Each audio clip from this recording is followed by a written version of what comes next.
Register now.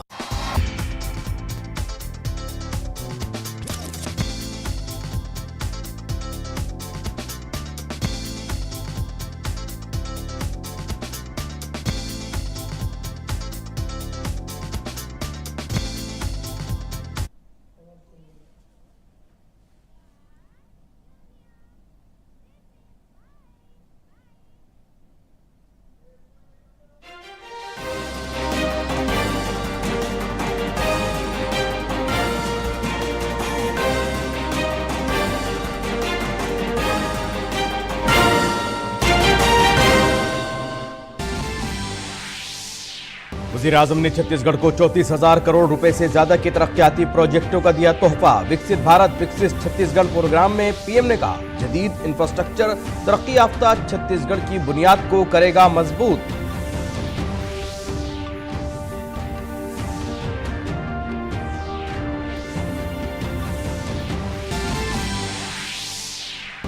Cooperative sector में आज मुल्क में शुरू हुई दुनिया की सबसे बड़ी अनाज के जखीरे की स्कीम। पीएम मोदी ने 11 रियासतों में 11 पैक्स गोदामों को किया इफ्तिताह। पीएम मोदी ने कहा, सिर्फ एक निजाम नहीं बल्कि एक एहसास है कोऑपरेटिव।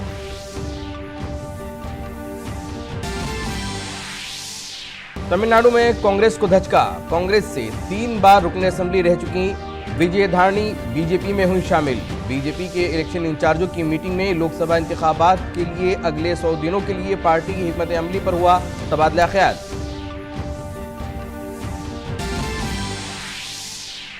आम आदमी पार्टी और कांग्रेस के इत्तेहाद के बाद आपसी नाराजगी। बीजेपी ने कहा, लोकसभा इंतखाबात से पहले 2 बदउनवान सियासी जमातों का हुआ है मिलन।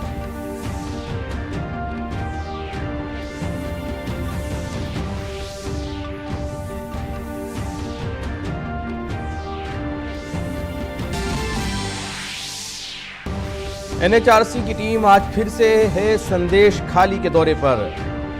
ईडी के समन के बावजूद मुलजिम टीएमसी लीडर शाहजहां शेख का कोई सुराग नहीं। बीजेपी ने फिर ममता बनर्जी और उनकी हुकूमत पर किया हमला।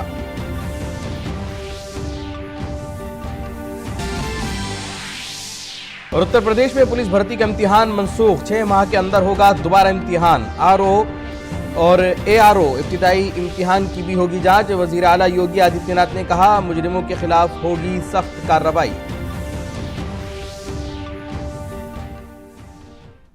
नाज़रीन आदाब, खबरनामे में आपका इस्तकबाल है और दिन भर की अहम खबरों के साथ मैं मोहम्मद नौमान।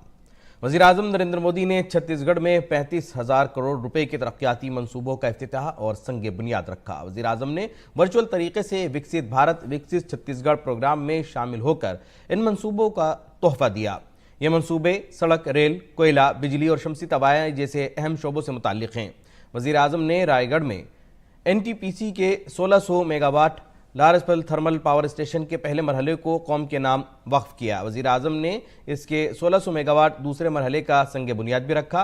ये कई रियासतों और मरकज़ के ज़ेर इंतज़ाम इलाकों में बिजली के निज़ाम को बेहतर बनाने के लिए एक बड़ा कदम है। वज़ीर आज़म ने साउथ ईस्टर्न कोल फील्ड्स लिमिटेड के 3 बड़े फर्स्ट मेल कनेक्टिविटी मंसूबों का भी इफ्तिताह किया।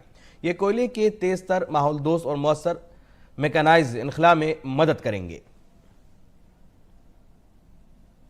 अपने खिताब में वज़ीर आज़म ने छत्तीसगढ़ की डबल इंजन वाली हुकूमत के कामों का जिक्र किया। वज़ीर आज़म ने कहा कि डबल इंजन वाली हुकूमत ने इंतखाबात में दी गई ज़मानतों पर तेज़ी से अमल दरामद किया है।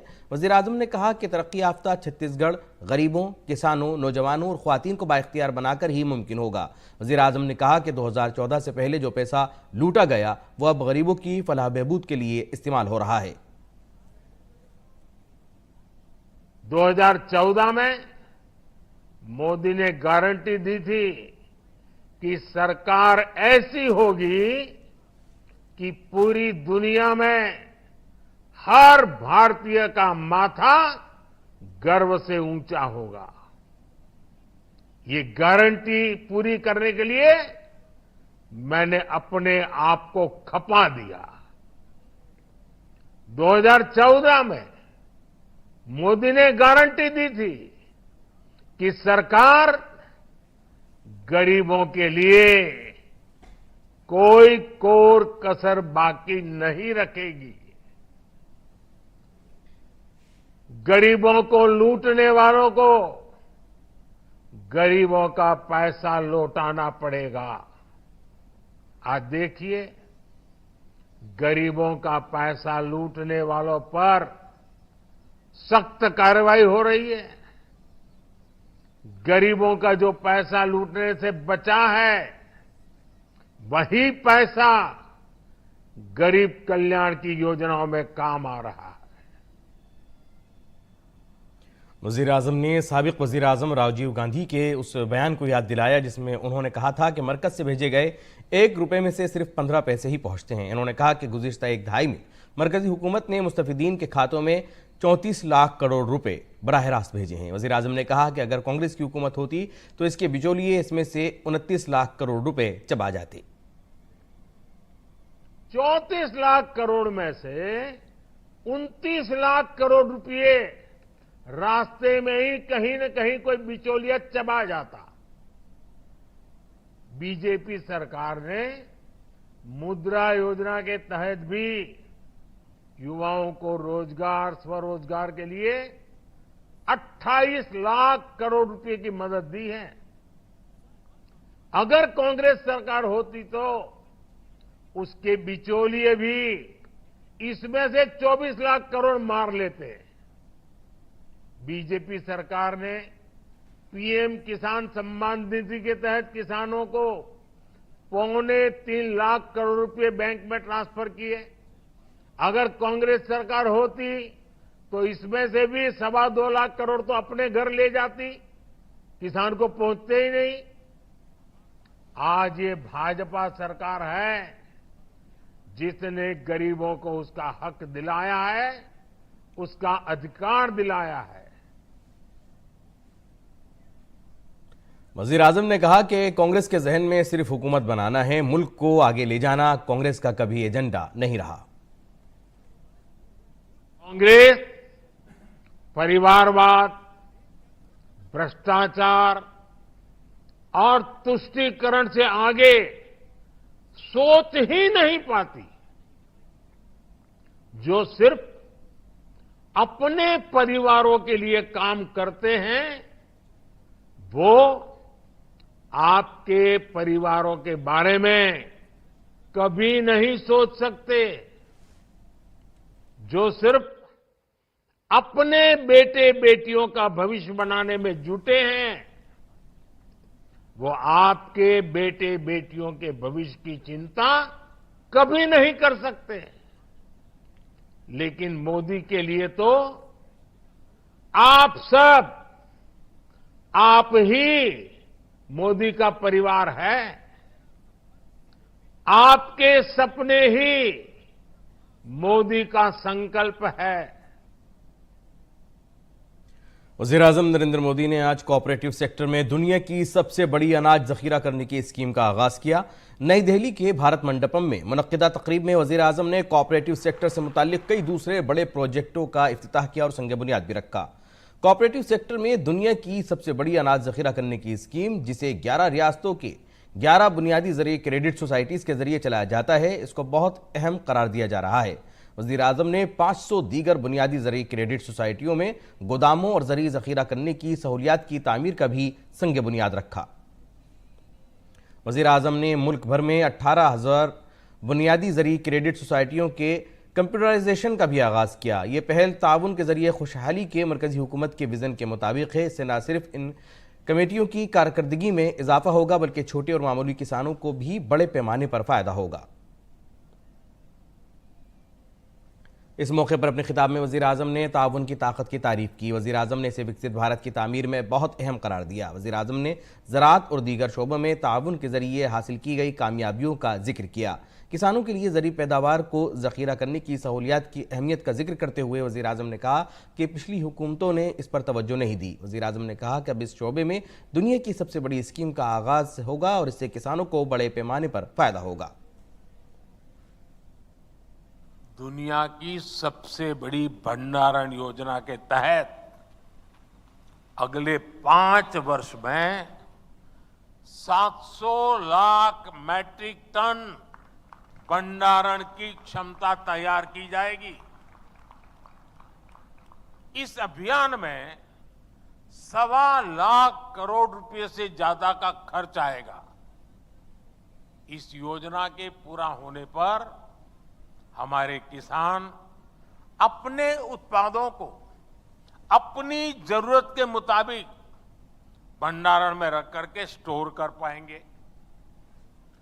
उन्हें बैंकों से ऋण लेने में भी आसानी होगी और वो सही समय पर जब उनको ठीक लगे कि हां अब माल बेचने के लिए बाजार ठीक है, सही समय पर अपने उत्पाद को बाजार में ले जाकर बेच भी पाएंगे। वजीर आजम ने कहा कि ज़रई निज़ाम की जदीदकारी विकसित भारत के लिए भी इतनी ही अहम है। वजीर आजम ने कहा कि ज़राअत के शोबे में नई सहूलियात के साथ साथ टैक्स जैसे कोऑपरेटिव इदारों को मजबूत किया जा रहा है। वजीर आजम ने कहा कि खुद इन्हिसारी के शोबे में ताउन बहुत बड़ा किरदार अदा कर सकता है। विकसित भारत के संकल्प की सिद्धि, इसके लिए मैं आप सभी की भूमिका, सहकारी संस्थाओं की भूमिका का महत्व बहुत ज्यादा है, इस बात को समझता हूं। इसलिए आप सभी से मेरी अपेक्षा भी कुछ ज्यादा है और आखिरकार अपेक्षा तो उन्हीं से होती है जो करते हैं। जो नहीं करते उनसे अपेक्षा कौन करेगा।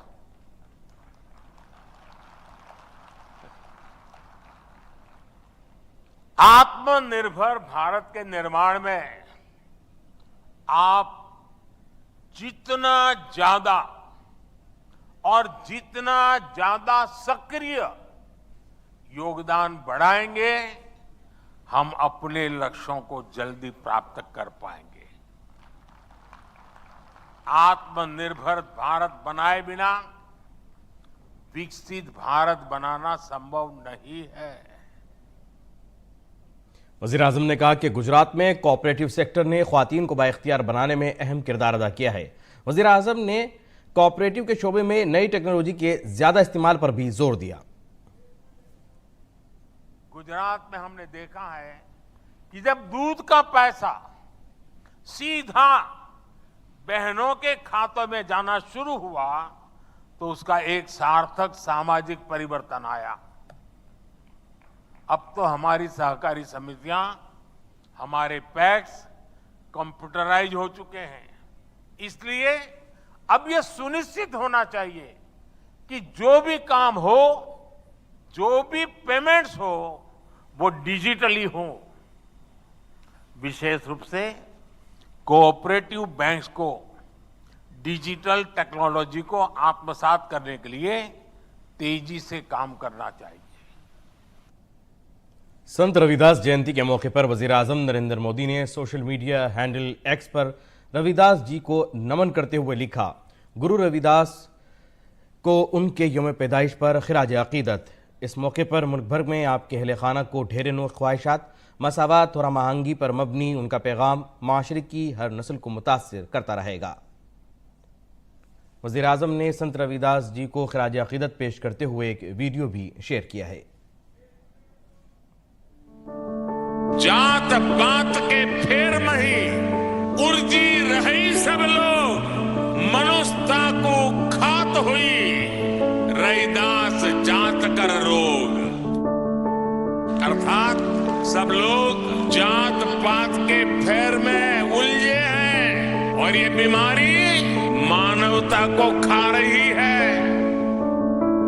रविदास जी तो उस भक्ति आंदोलन के महान संत थे जिसने कमजोर और विभाजित हो चुके भारत को नई ऊर्जा दी थी। रविदास जी ने समाज को आजादी का महत्व भी बताया था और सामाजिक विभाजन को भी पाटने का काम किया।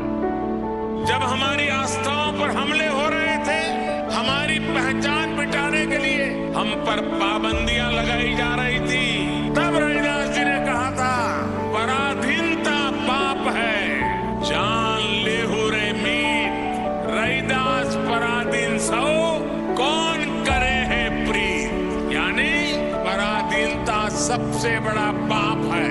जो पराधीनता को स्वीकार कर लेता है उससे कोई प्रेम नहीं करता। रविदास जी सबके हैं और सब रविदास जी के हैं। उत्तराखंड के बाद अब आसाम हुकूमत ने भी रियासत में यकसा सिविल कोड नाफिज करने की सिमत में एक अहम कदम उठाया है। आसाम हुकूमत ने आसाम मुस्लिम मैरिज एंड तलाक रजिस्ट्रेशन एक्ट 1935 को मनसूख कर दिया है।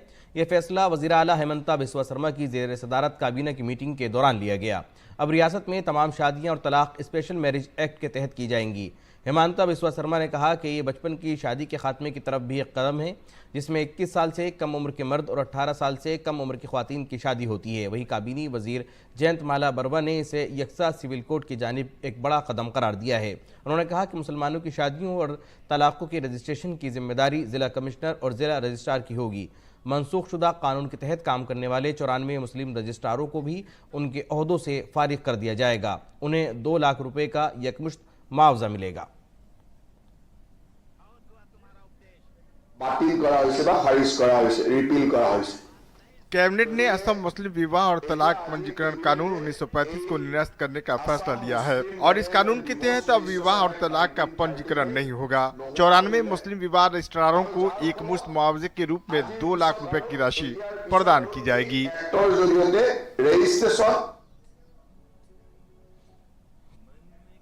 तमिलनाडु के 3 बार मौजूदा MLA एस विजयाधारणी बीजेपी में शामिल हो गई हैं। आज तमिलनाडु में कांग्रेस पार्टी को उस वक्त बड़ा धचका लगा जब बेलवान कोड हलके से कांग्रेस MLA विजयधारणी पार्टी को अलविदा कहकर बीजेपी में शमूलियत इख्तियार कर गई। गुज़िश्ता दिनों से उनके बारे में मुसलसल कयास आराइयाँ हो रही थीं। उनके कांग्रेस छोड़ने की एक बड़ी वजह पार्टी में अंदरूनी इख्तिलाफात थे। ताहम आज वो नई दिल्ली में मरकजी वज़ीर मुमलिकत एल मुरुगन और बीजेपी तमिलनाडु के इंचार्ज अरुण बैन की मौजूदगी में बीजेपी में शामिल हो गईं। I have never shifted party all my life, and this is the first time I've taken a decision to shift my party for various reasons. I might have had some difficulties, definitely, but now I really feel that under the honorable leadership of our Prime Minister, Honorable Narendra Modi ji, there are a lot of great things happening to our country. Our internationally, our country is in such high profile, and very important is the people of the country also are quite happy with various schemes of the present government. Lok Sabha इंतखाबात के पेश नज़र BJP ने लोकसभा इंतखाबात के in charge और शरीक in charge की एक मीटिंग बीजेपी के दफ्तर पर बुलाई। बीजेपी सदर JP नड्डा और तंजीम के जनरल सेक्रेटरी BL संतोष की मौजूदगी में लोकसभा इंतखाबात के पेश नज़र आइंदा 100 दिनों की हिकमत अमली पर तबादला ख्याल किया गया। पार्टी और तंजीम के नुक्ता नज़र से ये मीटिंग बहुत अहम समझी जा रही है, क्योंकि इस बार बीजेपी ने इंतखाबात में 370 सीटें जीतने का हदफ रखा है। वहीं वज़ीर आज़म ने NDA को 400 सीटों का मंत्र दिया है। पार्टी सदर JP नड्डा हर जगह ये दावा कर रहे हैं कि उनकी पार्टी इस बार भी बड़े फर्क से जीतेगी और तीसरी बार मरकज में NDA की हुकूमत बनेगी।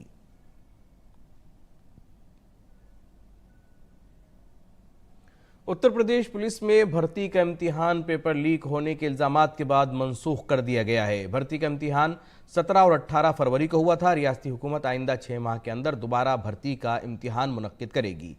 चीफ मिनिस्टर योगी आदित्यनाथ ने हफ्ते को यह फैसला STF की जांच और अब तक की गई कार्रवाई का जायजा लेने के बाद लिया। उन्होंने कहा कि इम्तिहानात की शफाफियत से कोई समझौता नहीं किया जा सकता और नौजवानों की मेहनत से खेलने वालों को बख्शा नहीं जाएगा। ऐसे शरपसंद अनासिर के खिलाफ सख्त तरीन कार्रवाई यकीनी है। वज़ीर आला की हिदायत पर महकमा दाखिला ने इम्तिहान मनसूख करने का हुक्म भी जारी कर दिया है। रिक्रूटमेंट बोर्ड को गफलत बरतने वालों के खिलाफ FIR दर्ज करके कार्रवाई करने की भी हिदायत दी गई हैं। हुकूमत ने इस मामले की जांच STF से कराने का फैसला किया है और 6 माह के अंदर दोबारा इम्तिहान मुकम्मल शफाफियत के साथ कराने और उम्मीदवारों को उत्तर प्रदेश ट्रांसपोर्ट कॉरपोरेशन की खिदमात के जरिए मुफ्त सहूलियात फराहम करने की हिदायत भी दी गई हैं। लोकसभा इंतखाबात से पहले आम आदमी पार्टी और कांग्रेस ने बिलाखिर दिल्ली, गुजरात, हरियाणा, गोवा और चंडीगढ़ में एक साथ इलेक्शन लड़ने का ऐलान कर दिया है। लेकिन पंजाब में आम आदमी पार्टी और कांग्रेस ने अलग अलग इलेक्शन लड़ने का फैसला किया है। दिल्ली की 7 सीटों में से 4 पर आम आदमी पार्टी और 3 पर कांग्रेस मुकाबला करेगी। कांग्रेस लीडर मुकुल वासनिक ने कहा कि गुजरात में कांग्रेस 24 सीटों पर इलेक्शन लड़ेगी और आम आदमी पार्टी 2 लोकसभा सीटों भरूच और भावनगर पर इलेक्शन लड़ेगी। हरियाणा के कुरुक्षेत्र में 1 सीट आम आदमी के पास गई है। वहीं कांग्रेस चंडीगढ़ की लोकसभा सीट और गोवा की 2 सीटों पर इलेक्शन लड़ेगी।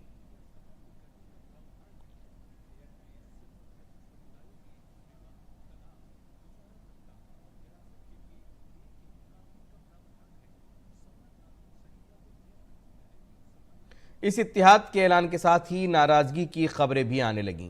कांग्रेस के सीनियर लीडर मरहूम अहमद पटेल की बेटी मुमताज पटेल ने भरूच लोकसभा सीट आम आदमी पार्टी को देने पर मायूसी का इजहार किया है। दिल्ली में हुए इस इत्तेहाद पर बीजेपी का रद्देअमल भी सामने आया है। चोर चोर मौसेरे भाई, और यही हो रहा है अब दिल्ली में आम आदमी पार्टी और कांग्रेस के बीच। आम आदमी पार्टी के कार्यकर्ता घोर निराशा में है, क्योंकि अरविंद केजरीवाल जी जिनको बोलते थे इनको जेल भेजना है, इन कांग्रेसियों को जेल भेजना है, सोनिया जी को, राहुल जी को, अब उन्हीं के चरणों में लेट गए हैं। आम आदमी पार्टी के कार्यकर्ताओं की निराशा शब्दों में नहीं बताई जा सकती। उधर कांग्रेस के कार्यकर्ता भी हताश हैं। जिन कांग्रेस को गाली दे देकर 15 साल की सत्ता से हटाया था अरविंद केजरीवाल ने और आम आदमी पार्टी ने, आज वही अरविंद केजरीवाल राहुल गांधी जी के साथ रोटियां तोड़ रहे हैं। तो इनका चरित्र अब समझ में आ रहा है। उत्तर प्रदेश के कासगंज से अफसोसनाक खबर आई है, जहां पटियाली दरियागंज रोड पर बेकाबू ट्रैक्टर ट्राली के तालाब में गिरने के कलमनाक सड़क हादसे में 15 लोगों की मौत की खबर है, जिसके बाद गांव वाले और पुलिस वाले राहत और बचाव के कामों में लग गए। मालूमात के मुताबिक मरने वालों में 7 बच्चे और ट्राली में सफर करने वाली 8 ख्वातीन अकीदतमंद शामिल हैं। मुतअद्दिद शदीद जख्मी अकीदतमंदों का जिला अस्पताल में इलाज चल रहा है और कुछ को रेफर कर दिया गया है। बताया जा रहा है कि लोग गंगा स्नान करने जा रहे थे। मरने वालों के लवाहिकीन को 2 लाख रुपए और शदीद जख्मियों को 50,000 रुपए देने की हिदायत दी गई हैं। वज़ीर आला ने जिला इंतजामिया के हुक्काम को हिदायत दी है कि वो मौके पर पहुंचकर इमदादी कामों में तेजी लाएं और जख्मियों को फौरी तौर पर अस्पताल ले जाएं और उनका मुफ्त इलाज किया जाए। वज़ीर आला ने जख्मियों की जल्द सेहतयाबी की भी दुआ की है। एटा से ट्रॉली में श्रद्धालु इधर आ रहे थे और इंसिडेंटली यहाँ पे उनकी ट्रॉली पलट गई और लगभग 25 से 30 लोग उसमें सवार थे। मृतक के लिए 2 लाख रुपए और जो घायल हैं उनके लिए 50,000 रुपये शासन। मगरबी बंगाल के संदेश खाली मामले पर ममता बनर्जी हुकूमत मुसलसल हमलों की जद में है। दरियासना कौमी इंसानी हुकूक कमीशन की टीम आज भी संदेश खाली के लिए रवाना हुई। NHRC की टीम ने कल संदेश खाली का दौरा भी किया था। संदेश खाली की ख्वातीन ने TMC लीडरों पर जमीनों पर कब्जे और ख्वातीन के जिनसी इस्तेहसाल का इल्जाम लगाया है, जिसके हवाले से अवाम इंसाफ का मुतालबा कर रहे हैं। संदेश खाली की ख्वातीन ने TMC लीडर पर जमीनों पर कब्जे और ख्वातीन के जिनसी इस्तेहसाल का इल्जाम लगाया। लोग जो मुतालबा कर रहे हैं वो ये है कि उन्हें जल्द अज जल्द इंसाफ मिले और संदेश खाली तशद्दुद के मास्टरमाइंड शाहजहां शेख को गिरफ्तार करके सलाखों के पीछे भेजा जाए। इस दौरान इन्फोर्समेंट डायरेक्टोरेट ने शाहजहां शेख को चौथा समन भेजा है और 29 फरवरी को कोलकाता में अपने दफ्तर में बुलाया है।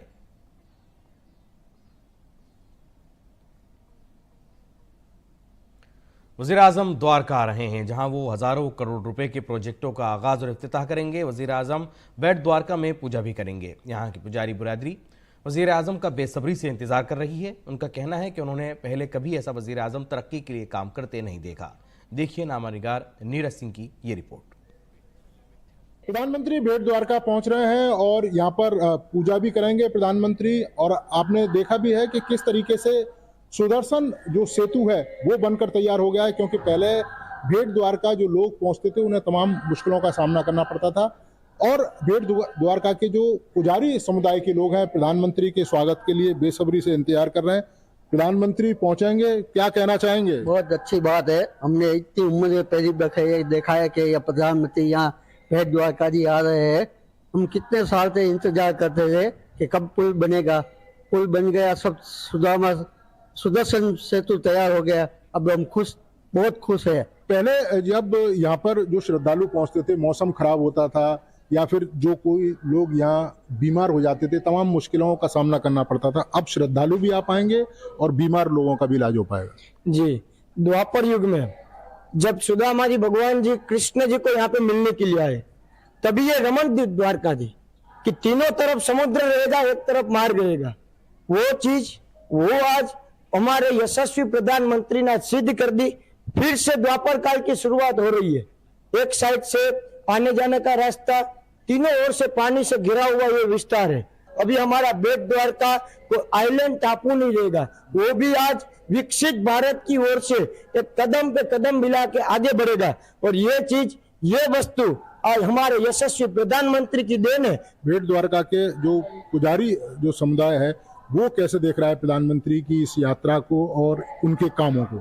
उनके कामों को यहाँ के पुजारी जी ऐसी तरह देख रहे हैं कि यहाँ से उनके जो पुल बनने के कारण हमारे बेट द्वारका में सभी सुविधाएं मिलेगी और सभी पुजारी लोग ये भी खुश है कि वो मंदिर में आएंगे और प्रधानमंत्री जी से मिलेंगे और उनको भगवान द्वारकाधीश जी के नजीक पाएंगे, उनको आशीष देंगे कि भगवान उनके साथ ऐसा सत्कार्य भगवान उसके हाथों से करवाते रहे और सब पंडितों ब्राह्मणों का आशीर्वाद पाते रहे। जय द्वारकाधीश। जिस तरह के काम यहाँ पर किए जा रहे हैं, उसका सबसे ज्यादा जो फायदा है वो यहाँ के लोगों को मिल रहा है और इसके अलावा जो बड़ी संख्या में लाखों श्रद्धालु आएंगे, उनको भी इससे सुविधा होगी। नीरज सिंह, डीडी न्यूज, बेट द्वारका। वज़ीर-ए-आज़म नरेंद्र मोदी कल द्वारका में एक अवामी तकरीब में तकरीबन 980 करोड़ रुपए की लागत से बनाए गए द्वारका के ओखा से बेट द्वारका को जोड़ने वाले सुदर्शन सेतु का इफ्तिताह करेंगे। सुदर्शन सेतु को एक मखसूस डिजाइन के साथ बनाया गया है। दोनों तरफ के फुटपाथ को भगवद गीता के श्लोकों और भगवान कृष्ण की तस्वीरों से सजाया गया है। फुटपाथ के ऊपरी हिस्से पर सोलर पैनल भी लगाए गए हैं जो 1 मेगावाट बिजली पैदा करते हैं। ये पुल आमदोरफ्त में आसानी पैदा करेगा और द्वारका और बेट द्वारका के दरमियान सफर करने वाले अकीदतमंदों की वक्त की बचत में भी मदद करेगा। ये मशहूर पुल देवभूमि द्वारका के एक अहम सयाहती मुकाम के तौर पर भी काम करेगा। हमारे नामानिगार नीरज सिंह ने सुदर्शन पुल का जायजा लिया। प्रधानमंत्री द्वारका पहुंच रहे हैं और कई हजार करोड़ की परियोजनाओं की शुरुआत करेंगे और लोकार्पण भी प्रधानमंत्री करेंगे। और इसके साथ ही ये सुदर्शन जो सेतु है, उसका भी लोकार्पण प्रधानमंत्री करेंगे। और आपको बता दें कि ये जो सिग्नेचर ब्रिज है, वो भारत का सबसे लंबा सिग्नेचर ब्रिज है और सबसे लंबा इस लिहाज से क्योंकि 900 मीटर का हिस्सा जो केबल है उस पर ब्रिज का टिका हुआ है।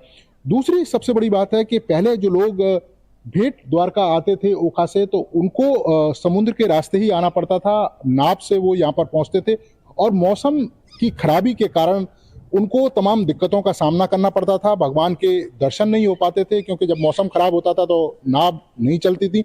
इसके साथ साथ ही जो भेट द्वारका में जो लोग रहते थे उन्हें भी तमाम तरह की दिक्कतों का सामना करना पड़ता था। मेडिकल अगर उनको कोई सुविधा की ज़रूरत होती थी तो मौसम अगर ख़राब है उस समय उनको मेडिकल की सुविधा नहीं मिल पाती थी। इसी वजह से प्रधानमंत्री से यहाँ के लोगों ने ये मांग की थी कि एक ब्रिज बनना चाहिए जो ओखा से भेट द्वारका को जोड़े। अब ये ब्रिज बनकर तैयार हो गया।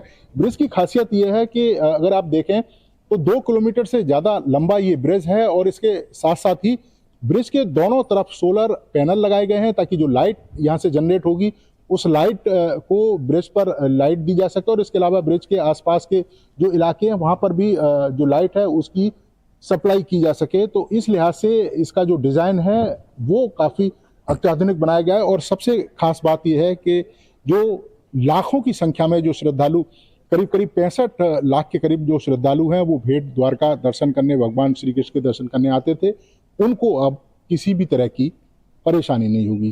कैमरामैन गौरव गिरी के साथ नीरज सिंह, डीडी न्यूज़, भेट द्वारका। नाज़रीन, इसी के साथ खबरनामा भी यही मुकम्मल होता है। इजाजत दीजिए, आदाब।